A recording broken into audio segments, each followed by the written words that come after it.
आसतु समस्ते जानवे आम केमती हेवी साइज्र ब्लाउज गोटे कटिंग करवा पुणी बहुत कम कपड़े देखूँ ये लंब नहीं जाऊँगी 14 अधे और सीधा लाइन रे गोटे गार पकई नेली ये कांध नेबी पूरा 45 साइज्र ब्लाउज भल से देखूँ छोट कपड़ारू आम केमी ब्लाउज्र सबू पीस गोटी गोटी कर बाहर करुचे। ये देखूँ कांध मु नौ 6 इंच माने 6 इंच तलू सेमती गोटे 6 इंच रे गार टाणी एवं या सीधा लाइन रे एमती गार पकई नेबी। एटा होची काख फास्ट ब्लाउज बनैबा पई हेले कांध काहाकू कुआ जाए काख काहाकू कुआ जाए एगुड़ी सबू आमको जानी रखिबा पई पड़िबो। गला काहाकू कुआ जाए अंटा छाती सबू काहाकू कुआ जाए आग सेटा जानी रखिबे।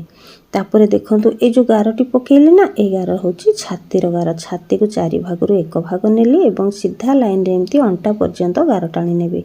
पुणी एठी 1.5 इंच एक्स्ट्रा रखिकी नहीं जाऊँगी छाती अंटा को सीधा लाइन रे गार कपड़ा पूरा समान भाव में पड़ी मापी जुपिकी टिके भी बड़का हबार नाही। एठी कोण पाखरे गोटे 1.5 इंच नेली एवं काख जो 6 इंच रे नेइथिली तार गोटे मिडिल बाहर कली से मिडिल रु हल्का हाथ रे एमती गोले सेप नहीं गली। फिर देखंतु जो स्टिचिंग पॉइंटा रही जो स्टिचिंग पॉइंट से गोटे 2 सुद एमती तलू नहीं जाए कहीं एटा जेहेतु हेवी साइज ब्लाउज ना 45 रो तो ये काख पाखे कपड़ाटी आमर जाकी होगी रही रिलैक्स लगे पिंधिबा पई। तो कांधरू एठिक मु 3 अधे नहीं जाऊँगी। एठी आमर गला केते रहिला देख 2 सुत ठीक अच्छे। तो कांध पाखरु तलू मु डीपटा रखी 9 अधे जो 9 अधे हम से पर्यंत एमती सीधा लाइन रे गार पकई नौची। ये गोटे छोट बॉक्स टे बनैबी। देखो ब्लाउज रे कांध खसबार प्रोब्लेमटा बहुत जनकर देखा जाए था। तो मो वीडियो को समस्ते फॉलो करंतु देखिए मो चैनल रे प्रतिटी साइज्र वीडियो पाई जाई परिबे प्रतिटी साइज्र ब्लाउज पाई जाई परिबे। सॉरी मो वीडियो कहूँ प्रतिटी साइज्र ब्लाउज तो सबू साइज्र ब्लाउज रे मो कांध गला काख जेतिकी नहीं आपण माने भी सेतिकी नियंतु ना देखिए पूरा परफेक्ट रे ब्लाउज रो फिटिंग पळे आसीबो कोनोसी एथिरे भूल भाल हबार नाही।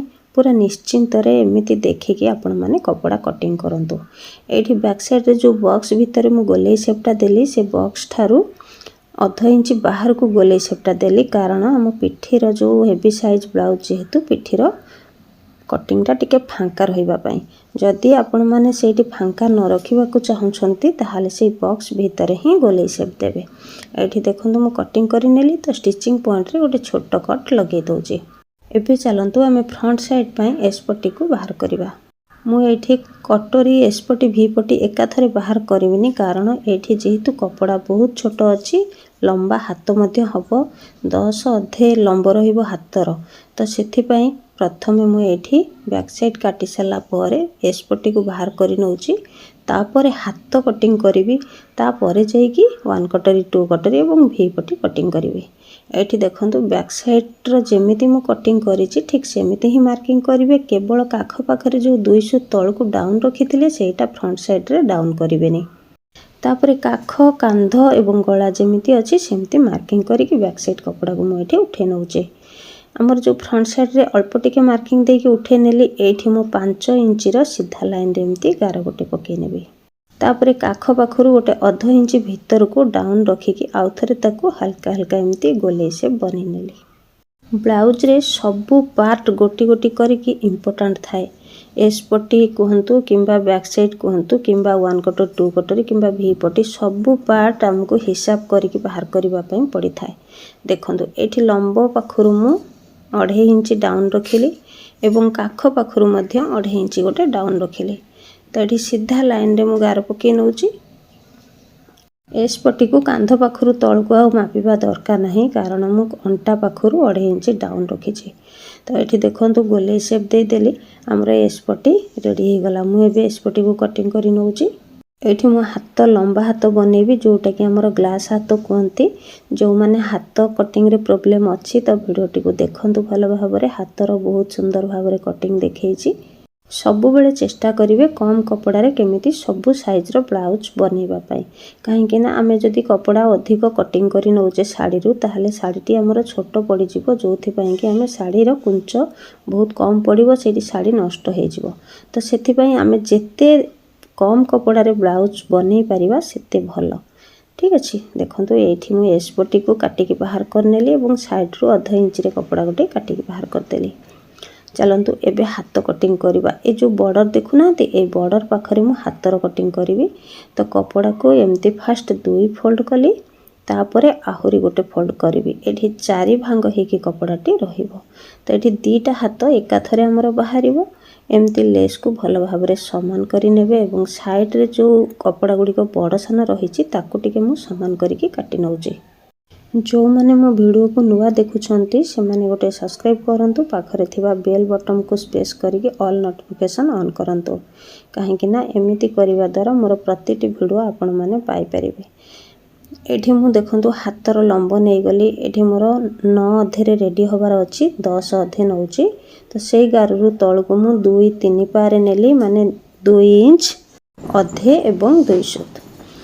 तो एठी पुणी मु 2 अधे रे नेली 2 अधे रु हमर जोठी डाउन हेतला 2-3 पा सेठी केमती भल भाव में हल्का हाथ रे गोले शेप दे देबे।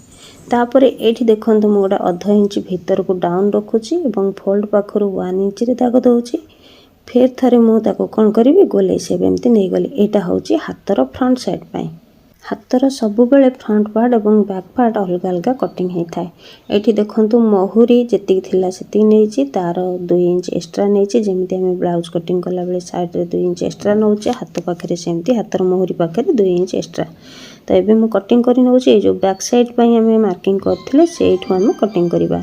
मत जड़े भौणी कहते 28 साइज रो ब्लाउज कटिंग टी दीदी देखातु।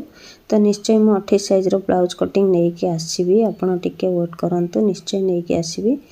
मो चैनल ना प्रतिटी साइज रो ब्लाउज कटिंग आपण माने पाइबे एवं सबु भेराइटी रो मध्य पाइबे। एमिति प्रिंसेस कट 4 टक्स और सिंगल कटरी डबल कटरी हाई नेक बोट नेक जेकोसी डिजाइन खोजिबे मो चैनल रे पाई जिवे। एठी देखंतु फ्रंट साइड पई जो मार्किंग करिथिली हाथ रे ताकू मु काटिकी बाहर कर देली। जो भौणी माने ब्लाउज कटिंग देखुछंती से माने भरोसा रखिकी कपड़ार कटिंग करंतु देखिबे बहुत सुंदर भाव में फिटिंग आसीबो।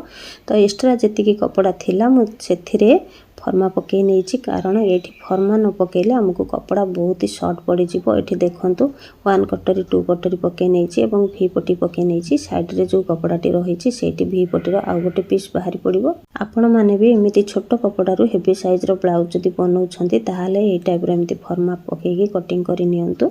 जदि फर्मा नाही ताहाले अस्त्र रे कटिंग करंतु फास्ट सेथिरे कोन अधिक टिके अस्त्र पड़ाए। जदि अधिक अस्त्र खर्च न करबा पई चाहछंती ताहाले फर्मा रे कपड़ा कटिंग करंतु। रहुची जय जगन्नाथ।